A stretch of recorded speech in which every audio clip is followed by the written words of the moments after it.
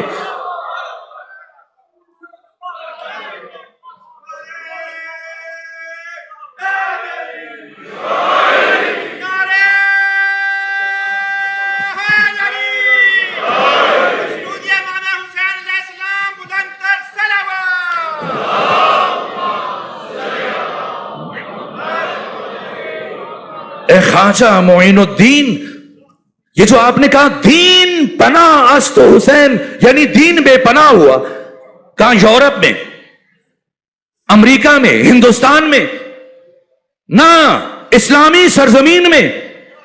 یہ اسلامی سرزمین میں دین کیسے بے پناہ ہو گیا؟ اگر حسین دین پناہ ہے تو پھر دین کس کے ہاتھوں میں پناہ ہوا؟ وہ جو کلمہ پڑھ رہے تھے، تو اب سمجھ رہے ہیں حسین کون ہے؟ حسین نام ہے دین کو مارے آستین سے بچانے کا۔ یہ حسین ابن علی ہیں۔ اب سمجھیں، وقت ختم ہو رہا ہے، شرمندہ ہوں کہ کیوں اللہ قرآن میں حسین کا تعارف والفجر سے کر رہا ہے۔ واو حرف قسم ہے، والفجر، مجھے فجر کی قسم۔ فجر سے مراد حسین ابن علی۔ ابھی عرض کروں گا آنے والے دنوں میں اس تفسیر کے اندر جو واقعاً عجائبات ہیں اور ایسے ایسے پہلو ہیں، ایسی ایسی جہتیں ہیں، یہ قرآن مجید کی بلاغت ہے۔ لیکن رک کر صرف فجر کا معنی کروں چونکہ وقت ختم ہو رہا ہے۔ والفجر، مجھے فجر کی قسم، مجھے حسین کی قسم۔ ولیال عشر، اور مجھے ان 10 راتوں کی قسم جنہیں قیامت تک میں نے حسین کے ساتھ خاص کر دیا۔ والشفع والوتر، اس کا معنی آنے والے دنوں میں عرض کروں گا۔ واللیل اذا یسر، رات کی قسم جب وہ ڈھلنے لگے۔ اب خدا بشر کو دعوت دے رہے، حل فی ذلک قسم الذی حجر۔ فجر، اس کی وضاحت پھر میں کل کروں گا، آج ایک جملہ عرض کروں۔ فجر کا مطلب جو امام راغب اصفہانی نے مفردات راغب میں تحریر کیا، فجر یعنی وسیع شگاف۔ وقت فجر کو فجر کیوں کہتے ہیں؟ کوئی اور نام کیوں نہیں دیتے؟ اس لیے کہ یہ وقت رات کی تاریکی کے پردوں کو چاک کر دیتا ہے اور دنیا میں روشنی کا آغاز ہوتا ہے، جس کے بعد انسان دوست اور دشمن کو تشخیص دے سکتا ہے، یہ اپنا ہے، یہ بیگانہ ہے، یہ دوست ہے، یہ دشمن ہے، یہ اچھا ہے، یہ برا ہے۔ حسین وہ روشنی ہے، حسین وہ نور ہے، حسین وہ فجر ہے۔ کیا کیا حسین ابن علی نے؟ مسلسل ان دنوں میں جب تک توفیق ہے میں عرض کروں گا، لیکن آج رک کر صرف ایک پہلو کی طرف۔ خود جس طرح سے فجر کا مفہوم میں نے اشارتاً عرض کیا، اسی طرح سے نماز فجر ہے۔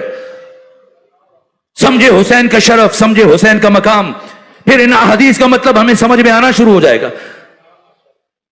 یہ نام حسین کے ساتھ ابھی میں دیکھتا ہوں، جب میں فضائل بھی پڑھ رہا ہوتا ہوں، بہت ساری آنکھیں نم ہوتی ہیں اور اشک جاری ہوتے ہیں۔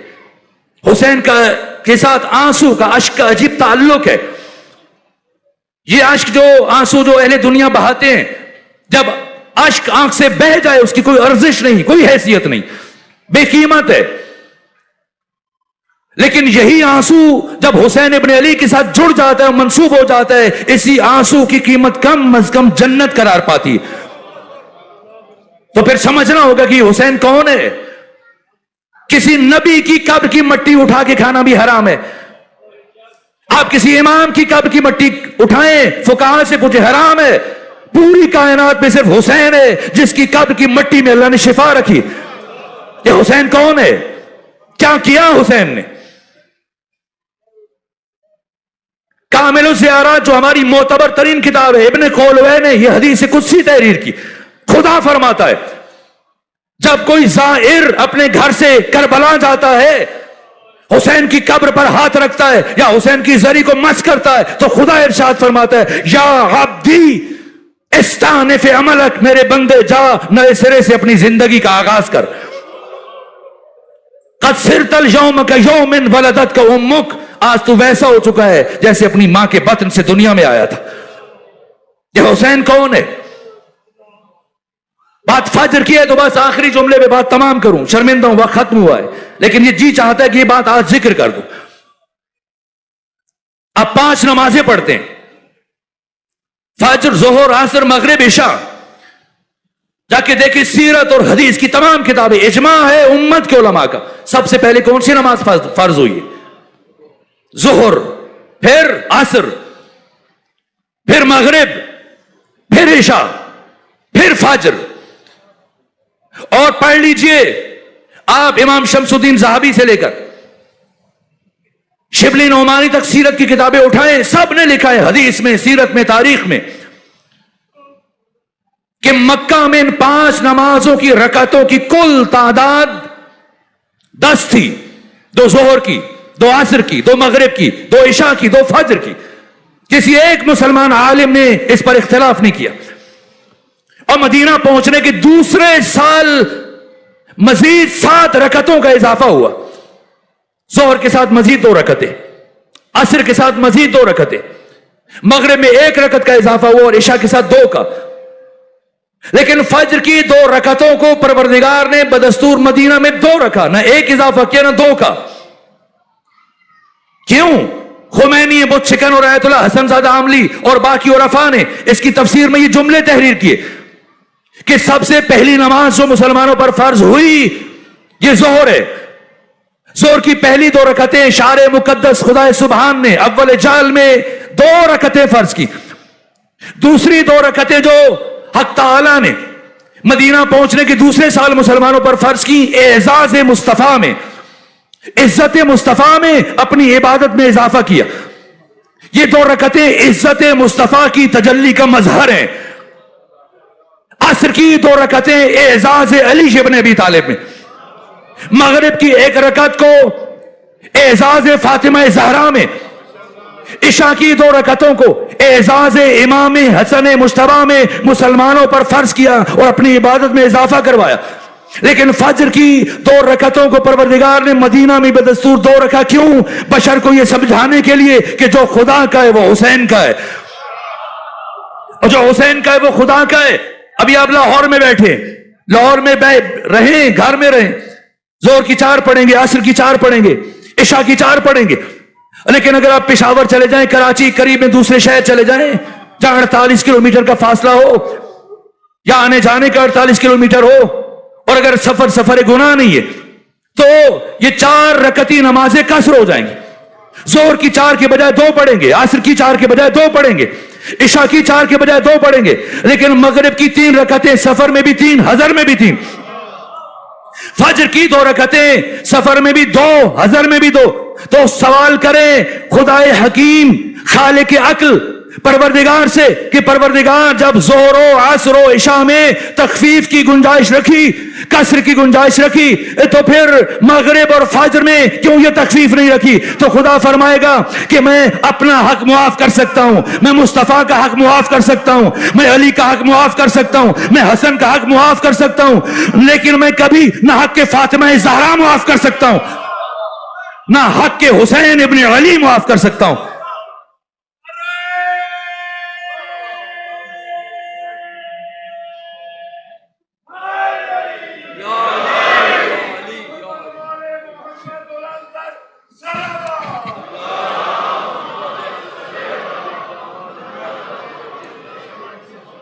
انبیاء مدیون ہیں حسین ابن علی کے. قیامت تک آنے والا ہر شریف انسان مقروض ہے حسین ابن علی کا. کوئی ذی روح قیامت تک حسین ابن علی کا شکریہ ادا نہیں کر سکتا. آنے والے دنوں میں شرف حسینی میں عرض کروں گا، مقام حسینی کیا کیا امام حسین نے. یہ گفتگو کا دوسرا مرحلہ کل سے آغاز ہو جائے گا. کوئی انسان قیامت تک حسین ابن علی کا حق ادا نہیں کر سکتا. اگر آپ قیامت تک خون کے آنسو بہاتے رہے، وہ ایک تماچا جو حسین کی بیٹی سکینہ کے رخسار پر لگا، اللہ کی قسم ہم کبھی اس احسان کا شکریہ ادا نہیں کر سکتے.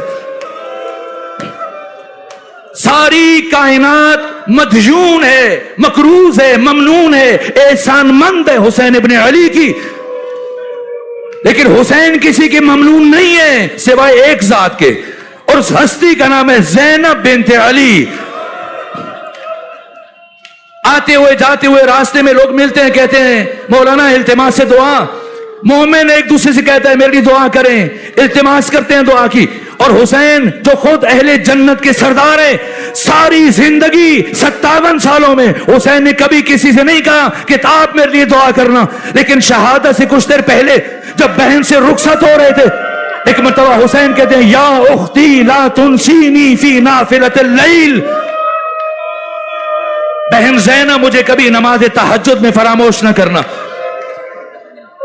ساری کائنات مدیون حسین ابن علی کی، حسین مقروض ہیں زینب بنت علی کے. صرف حسین نہیں، امام زمانہ تک سارے آئمہ ہر ایک شکریہ ادا کر رہا ہے. وقت ختم ہو رہا ہے، بس جلدی جلدی دو جملے عرض کروں. یہاں تک کہ آیت اللہ مرشی نجفی فرماتے ہیں کہ مجھے آقا امام زمانہ خواب میں آئے اور مجھ سے کہا مرشی جاؤ فلاں گلی میں ایک شاعر رہتا ہے، اس سے میرا سلام پہنچاؤ اور اس سے کہو رات جو اشعار تم نے لکھے ہیں زمانے کا امام تمہارا شکریہ ادا کر رہا ہے. آقا مرشی کہتے ہیں یہ خواب دیکھا تو دوسرے دن میں اسی مقام پر جو امام نے بتایا میں چلا گیا، جا کے شاعر کو سلام کیا اور اس کو پیغام دیا کہ رات جو تم نے اشعار لکھے زمانے کا امام تمہارا شکریہ ادا کر رہے ہیں. اور شکریہ ادا کر کے آقا مرشی کہتے ہیں جب میں واپس آنے لگا تو میرے دل میں خیال آیا کہ میں دیکھوں کہ وہ کیسے اشعار ہیں کہ جن کے لیے امام زمانہ اس شاعر کا شکریہ ادا کر رہے ہیں. میں نے کہا شاعر اگر مناسب سمجھو وہ اشعار اٹھا کے لے آؤ میں بھی دیکھ لوں. وہ شاعر اشعار اٹھا کر لایا، وہ شعر جس کا پہلا شعر یہ تھا کہ سر نئی در نئی نوا می ماند اگر زینب نبود، کربلا در کربلا می ماند اگر زینب نبود، کربلا کربلا ہی میں رہ جاتی اگر زینب بنت علی نہ ہوتی. کیا کیا زینب بنت علی نے؟ شب عاشور 2 بچے ہیں اور دونوں کے سر اپنی ماں کی گود میں، ایک کا نام اون ہے ایک کا نام محمد ہے. اپنے ہاتھوں سے زینب بنت علی دونوں بچوں کے بالوں میں ہاتھوں سے انگلیاں پھیر رہی ہیں، ہاتھوں سے کنگھی کر رہی ہیں اور ساتھ وصیتیں کر رہی ہیں اور فرماتی ہیں میرے بچوں، اے اون، اے محمد، آپ علی ابن ابی طالب کے نواسے ہو، آپ جعفر طیار کے پوتے ہو. اے میرے شیرو، میرے بہادرو، کل آپ نے میدان جنگ میں جانا ہے اور کل آپ نے کوشش کرنی ہے جو آپ کے ماموں حسین ابن علی کا سب سے بڑا دشمن ہے جو انہیں قتل کرنا چاہتا ہے، آپ نے کوشش کر کے عمر ابن سعد تک پہنچنا ہے اور عمر ابن سعد کو قتل کرنا ہے. اور اے میرے بیٹو، اے اونو محمد، جب آپ جنگ کرتے کرتے اگر شط فرات تک پہنچنے میں کامیاب ہو جاؤ اور دریا کے کنارے پہنچنے میں کامیاب ہو جاؤ، اے میرے بچوں خبردار پانی نہ پینا، پانی نہ پینا، اس لیے کہ تمہارے ماموں حسین کے بچے تم سے زیادہ پیاسے. یہاں تک کہ عاشور کا دن طلوع ہوا اور ایک مرتبہ ثانیہ زہرا نے بچوں کو رخصت کیا، جاؤ اپنے امام پر قربان ہو جاؤ.